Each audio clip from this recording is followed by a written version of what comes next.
Russian diplomats tonight are on the move, packing up and shipping out after President Obama shut down 2 Russian compounds. And the clock is ticking for dozens of diplomats and their families who have until noon on Sunday to get out of the country. Russia sending a plane to pick them up. Have to leave within hours, and it's just not human. The only thing I can say is that I think it's quite scandalous that they chose to go after our kids. Russian diplomats like Vitaly Churkin, the Russian ambassador to the UN, condemned the sanctions. They know full well that those 2 facilities, which they mentioned in their notes, they are vacation facilities for our kids. We cannot leave such steps unanswered. Reciprocity is a law of diplomacy and international affairs. Therefore, the Russian Foreign Ministry, together with our colleagues from other agencies, proposed that the President of the Russian Federation declare 31 staff members of the U.S. Embassy in Moscow and 4 diplomats from the U.S. Consulate General in St. Petersburg persona non grata. Vladimir Putin had a surprise for the U.S. today. Not long after his foreign minister recommended that Russia expel dozens of U.S. diplomats, Putin went a different way. There will be no immediate retaliation for American sanctions over the hacking scandal. Putin said he'll wait to see what happens when Donald Trump becomes president. Russian President Vladimir Putin has turned down Foreign Minister Sergei Lavrov's proposal to expel U.S. diplomats in Moscow in response to a similar move by Washington. He said that Russia will not stoop to the level of irresponsible diplomacy, but will work to restore ties with the United States. We reserve the right for tit-for-tat measures, but we won't stoop to kitchen diplomacy. We'll plan our next steps to restore Russian-US relations based on policy which the new administration of Donald Trump will pursue. We won't create hurdles for American diplomats. We won't expel anyone. The current president is punishing Putin, but the next president is praising him, tweeting about the Russian leader's pledge not to retaliate against the U.S. until he sees how the Trump administration treats him, saying, quote, "Great move on delay by V. Putin. I always knew he was very smart." German media has recently been speculating about the alleged cyber threat posed by Russia to Germany's election next year. Well, the threat has, however, been questioned by one politician who's demanding proof from the government. Peter Oliver has the story. Russian hacking, Russian potential influence on next year's federal elections here in Germany has been, well, all over the news media. It's been talked about as something that could potentially change the outcome of next year's election. Well, that prompted one member of the Bundestag to actually put a question to the government here and ask where these allegations had come from. I asked my government what is the proof for this? What are the indications? Are there any proofs? And the answer in the end, there is no real evidence. But I didn't get any proofs, just the indication of the leak of the US server of the Democrats, and no proof. President Obama is rushing to resettle refugees here in the United States during his last days in office. From October 1st to December 27th of this year, 25,671 refugees were resettled in the United States. And during that same time period in 2015, the number was 13,791 refugees who were resettled. The Obama administration has resettled 3,566 Syrian refugees since October 1st, almost 3,000 more than the number that were resettled during the same period of time in 2015. Despite fresh clashes that erupted after the ceasefire in Syria went into effect Thursday, Russia's UN ambassador Vitaly Churkin was optimistic. I think the initial indications that it's holding adequately. Russia had called a last-minute Security Council session to get the Council's endorsement for the ceasefire deal, brokered by Russia and Turkey. A vote is expected Saturday. The hope is that the Russia-Turkey cooperation might help pave the way for a political settlement in Syria, after previous attempts by Washington and Moscow to broker a nationwide ceasefire failed. Our suspicion was that they were not able to separate Nusra from the so-called moderate opposition groups. It has been accomplished. Now we military have a clear understanding of who is who and who is where. While the U.S. has been out of the loop on this latest deal, the Russian ambassador said Moscow expects Washington to participate after U.S. President-elect Donald Trump takes office. Russia also hopes countries like Egypt, Kuwait, Qatar and Saudi Arabia would come on board. But regardless of which nations join in mediation efforts, one thing is clear: Russia is now taking the lead on the Syria issue. The president of Turkey is on his way to obtaining more power, but critics fear it could threaten the country's democracy. President Recep Tayyip Erdogan has championed a constitutional reform to shift Turkey's government from a parliamentary system to a presidential one. The Turkish Parliament's Constitutional Commission just approved the proposal. If enacted, the reform would nix the prime minister spot and designate all executive power to the president. As it stands, Turkey's presidential office is largely ceremonial, but since Erdogan took office in 2014, he's used his popularity to shift more power his way. And after a failed coup attempt in July, Erdogan used a 3-month state of emergency, which limited the constitutional freedoms of Turkish citizens. The reform proposal is just the latest move by Erdogan's administration to expand presidential powers. One law expert said the new proposed system shift doesn't seem to have the mechanisms that keep the president in check. Parliament is expected to debate the bill in January. After that, it'll head to a referendum, which will likely happen in spring. Turkish police have arrested 58 suspected ISIL militants in the southern provinces of Adana and Gaziantep. According to Dogan news agency, counter-terror police squads hauled in 40 suspects after a raid on 48 premises in Adana. 18 suspects were also arrested in Gaziantep province. The Interior Ministry says more than 3,300 people were arrested in Turkey this year. Over 8,000 had suspected links to ISIL, with 679 of them being foreign nationals. Australian counter-terror officers have arrested a 40-year-old man at Sydney Airport and charged him with making online threats relating to New Year's Eve festivities in Sydney. The arrest was made after the man disembarked from a flight from London on Thursday.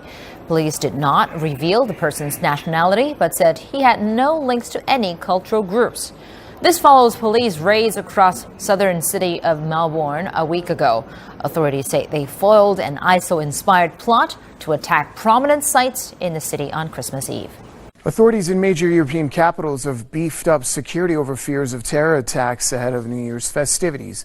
Thousands of police and military personnel have been deployed to protect the civilians in Paris, Berlin, Brussels, Madrid, and Rome, among other European cities. Barricades are going up in Berlin ahead of New Year's, just a week after the city suffered a deadly attack by Islamic State. Officials have already closed Pariser Platz Square near the Brandenburg Gate, where an extra 1,700 police officers will be on patrol. Organizers say they're confident they'll ring in 2017 safely. The security concept is very comprehensive, and if you visit, you will probably be in one of the safest places in Germany tomorrow night. The attack last week left 12 people dead and prompted greater calls for stepping up security. Brussels is also following suit. The city suffered from attacks in March when Islamist suicide bombers killed 16 people. Now, city officials and New Year's organizers are not taking any chances. Obviously, the police will be there in numbers, and, as in other European capitals, we will work with a system of blocks. When one block is full, it will be closed to avoid having too many people in the same place.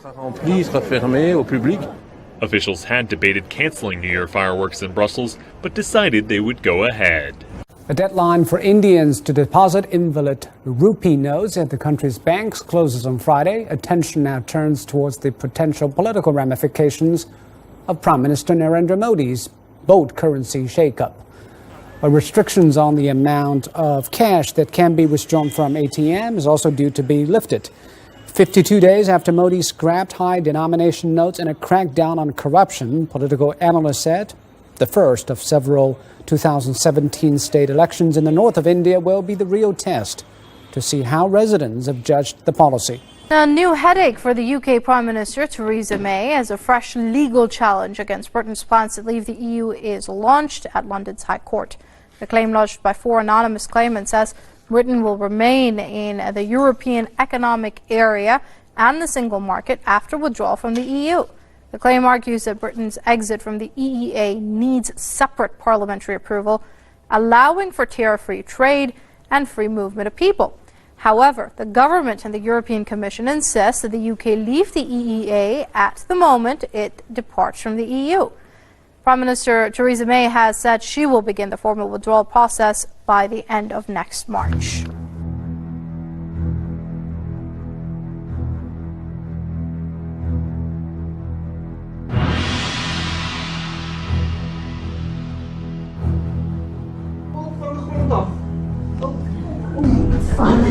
En handen New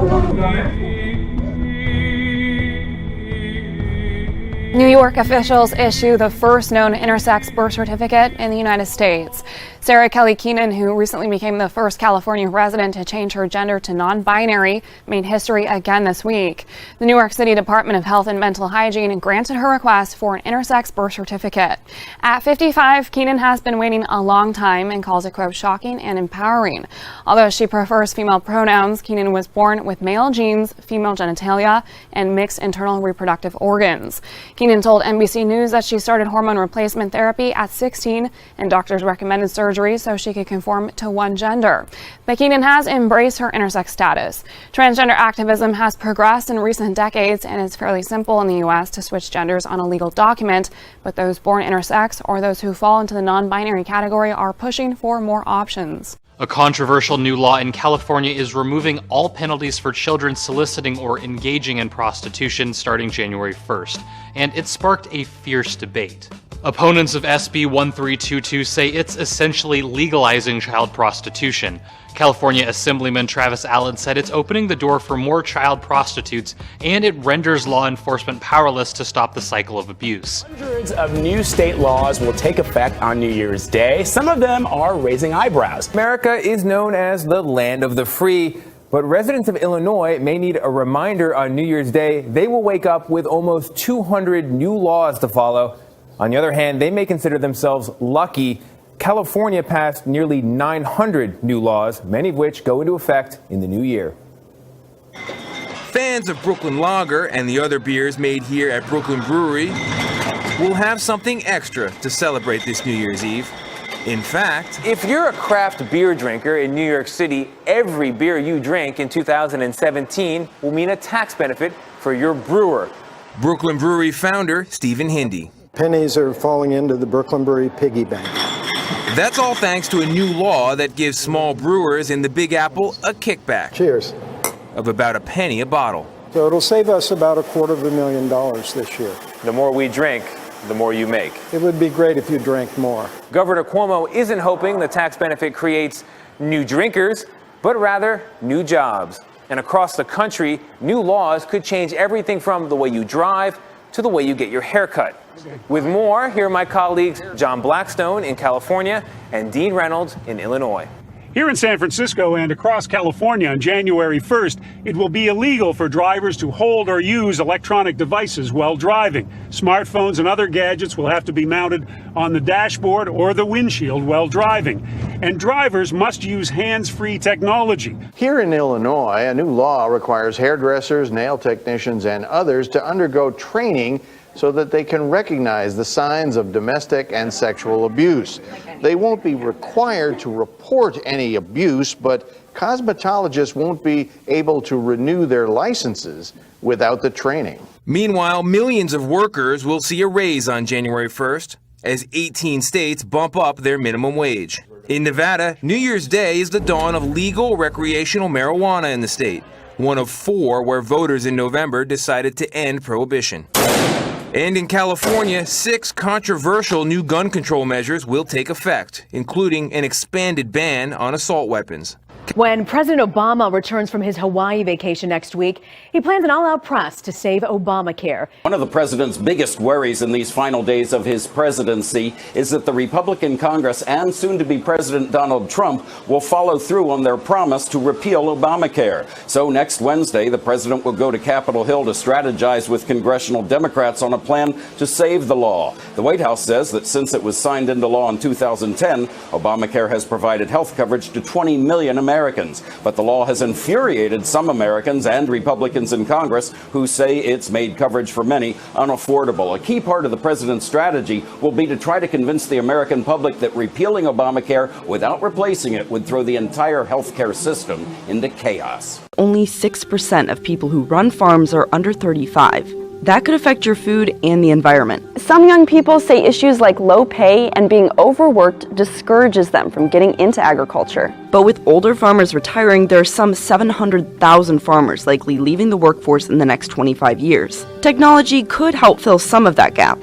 But without enough young people to take over, food production will rely even more on bigger farms. Bigger farms mean a bigger impact on the environment, and that fewer voices are a part of choosing which kinds of food are grown. For a lot of homeowners like me, this was the year for smart home technology. Meet my new Nest thermostat. Now, I didn't actually buy it alone. It was part of the package when I had my entire air system replaced, and that's actually key. More companies are incorporating smart home tech into their upgrade packages, whether you're replacing the furnace or the alarm system or whatever. Now, in 2016, 80 million smart home devices were delivered worldwide, a 64% increase from 2015, and that's all according to a brand new report from IHS Markit.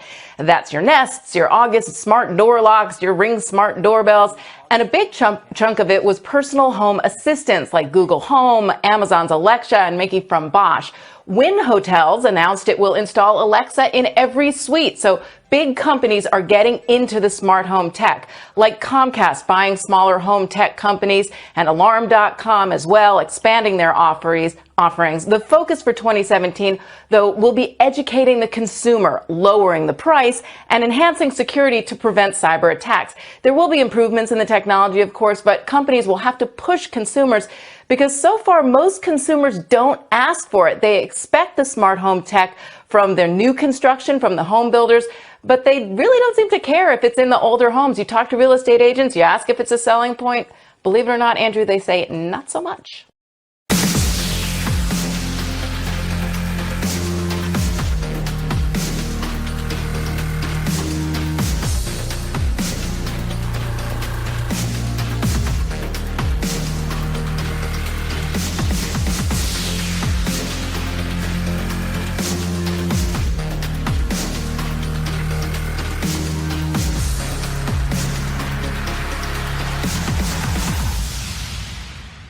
Tulsa dog left to die, now an essential part of an Oklahoma family. A neighbor living in this house behind me told me that he found Brutus almost 3 years ago. He was behind this fence across the street here, scared and alone. Quite the opposite of what he is today. He was real growly and barky and scared. You just see it in his face. That was in February 2014. Now, Brutus is full of life. Everybody knows Brutus. Recently, I organized a meeting for all of the people who gave Brutus a second chance. It's so wonderful to see him again. James Christian lives near 11th and Lewis. He's the neighbor who noticed Brutus was alone and who called Unchained Oklahoma. The house was open. Dog food had been left on the floor. A lot of personal items were still there. Melody Parkins is with that rescue organization. She says she later learned Brutus's owner had moved after her husband was arrested on drug complaints, leaving Brutus behind. Melody and her husband Kent took a special liking to Brutus and they started socializing him. He's always listened to commands immediately. I mean, he always has. They worked with him several hours a day for a year and a half. At about 6 months, we had that feeling that this dog's got something special. Everybody who came in contact with this big guy knew he was special, but they say for some reason, nobody was adopting him. That reason turned out to be 2-year-old Jason. An actual meant to be together. Jason's family adopted Brutus about 10 months ago. His first week in the home. One night we were just all sleeping and he had hit me in the face and was trying to wake me up. Amber Bragg says Brutus then took her to little Jason. Whenever I looked over at the baby, my baby was convulsing and having a seizure. Jason has a seizure disorder. And Bragg says after that experience, she learned that Brutus senses when one is about to hit. 4 weeks ago, he had another seizure. Brutus went into the bedroom, grabbed him by his shirt collar, pulled him up, and started barking until we got there to him. All of this without any specialized training. I feel like he's in better hands with that pit than he is with anybody. I mean, if it wasn't for that dog, he may not be running and playing like he is now.